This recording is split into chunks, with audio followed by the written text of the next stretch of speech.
Hello friends, जय माता दी। Welcome to my YouTube channel. आप सभी को शारदीय नवरात्रि की बहुत बहुत शुभकामनाएं। नवरात्रि की पूजा हर घर में सभी लोग अपने अपने शक्ति और सामर्थ्य के अनुसार ही करते हैं।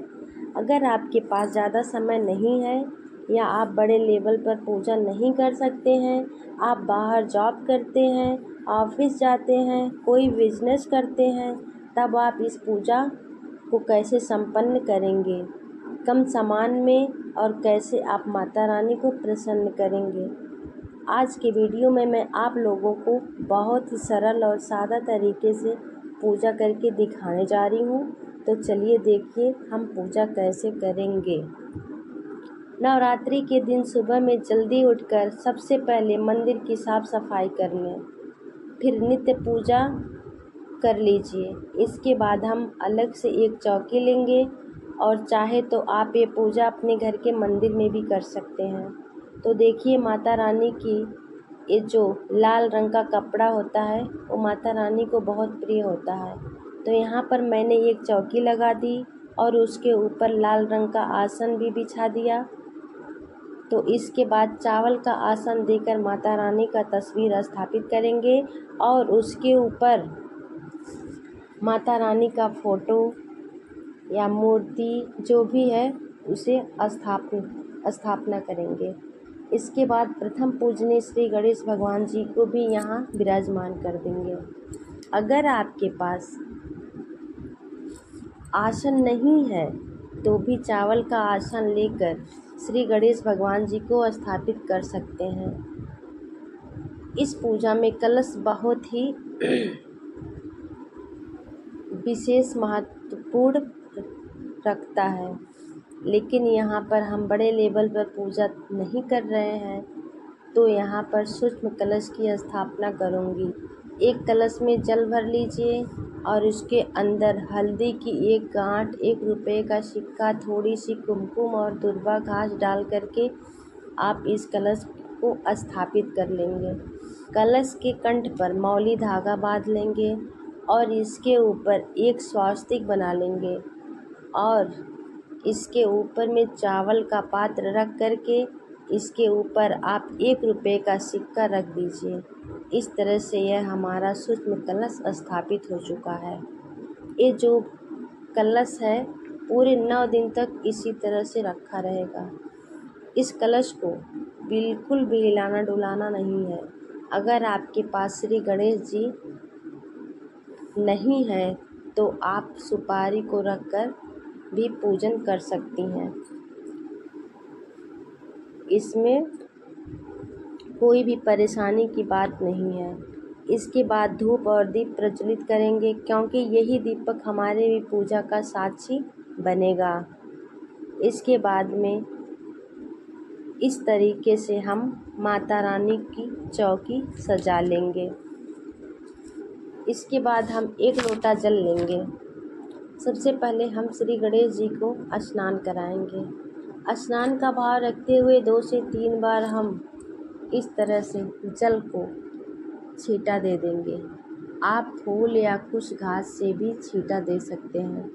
भाव रूपी स्नान कराने के बाद श्री गणेश जी को जनेऊ जो है वो हम समर्पित करेंगे। अगर आपके पास जनेऊ नहीं है तो कलावा भी समर्पित कर सकते हैं। जनेऊ में थोड़ी सी हल्दी लगा करके आप इसे गणेश भगवान जी को समर्पित करें। इसके बाद ओम वस्त्रम समर्पयामि मंत्र का जाप करते हुए आप कलावा या जनेऊ जो है उसे समर्पित करेंगे और माता रानी को भी फूल की माला और वस्त्र समर्पित करेंगे। अगर आपके पास गणेश जी और सुपारी दोनों ही नहीं है तो ऐसे में आप जो कलश के ऊपर स्वास्तिक बनाए हैं उसे भी श्री गणेश जी मान करके पूजा कर सकते हैं। इसके बाद हम लाल रंग का माता रानी को चुनरी चढ़ाएंगे। लाल रंग की चुनरी अवश्य ही माता रानी को चढ़ाएं क्योंकि माता रानी का यह प्रिय रंग है और जिस प्रकार से हम वस्त्र पहनते हैं उसी प्रकार से माता रानी को भी चुनरी ओढ़ानी चाहिए। और ये देखिए दोस्तों, माता रानी कितनी सुंदर दिख रही हैं। और आपके पास चुनरी नहीं है तो ऐसे में आप वस्त्र रूपी कलावा भी उड़ा सकते हैं। इसके बाद हम सभी देवी देवताओं को टीका करेंगे। तो देखिए यहाँ पर लाल रंग की रोली से टीका कर लेंगे। तो सबसे पहले हम भगवान श्री गणेश जी को टीका लगाएंगे और इसके बाद माता रानी को लगाएंगे। माता रानी को शेर को हम टीका लगाएंगे और इसके बाद माता रानी की जितनी भी स्वरूप है हर एक स्वरूप को हम टीका लगाएंगे।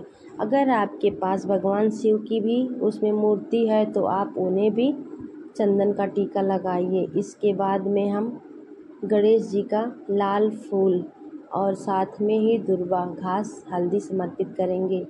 अगर आपके पास लाल रंग का फूल नहीं है तो गेंदे का फूल भी समर्पित कर सकते हैं।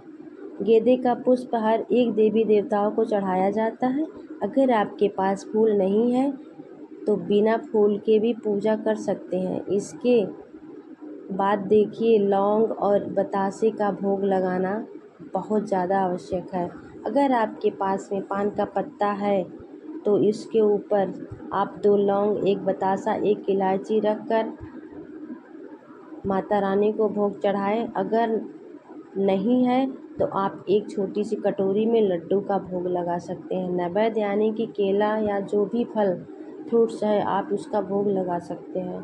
तो यहाँ पर मैंने पान के पत्ते पर ये सभी चीज़ रख कर चढ़ा दी और ये बहुत ज़्यादा शुभ मानी जाती है।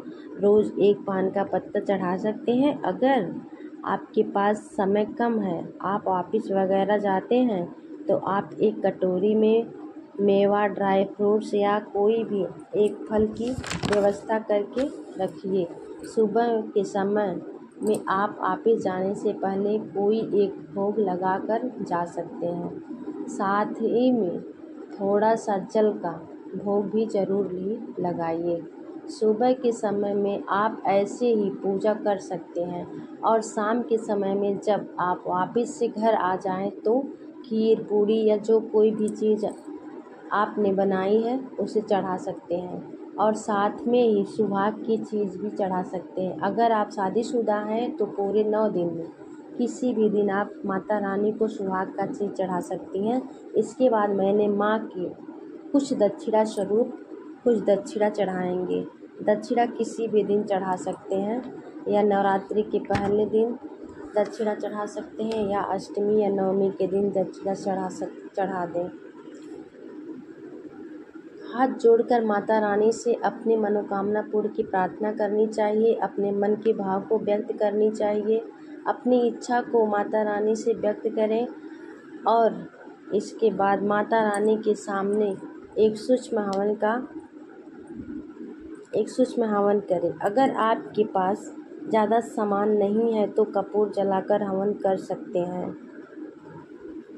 हवन करने से घर की जितनी भी नकारात्मक ऊर्जा रहती है वो बाहर चली जाती है और पॉजिटिव ऊर्जा का घर में वास होगा। इस सब पूजा संपन्न करने के बाद इस धूप को आप अपने घर के हर कोने कोने में दिखाइए। हर रोज़ दुर्गा जी का पाठ करें और इसके बाद रह गई पूजा में कमियों के लिए माता रानी से हम हाथ जोड़कर प्रार्थना करेंगे और क्षमा याचना मांगेंगे। जय माता दी, जय माता दी, जय माता दी। आप मेरी पूजा को स्वीकार कीजिए। पूजा में मेरी जो भी त्रुटियां हों, जो भी कमियां हों उसे क्षमा कीजिएगा।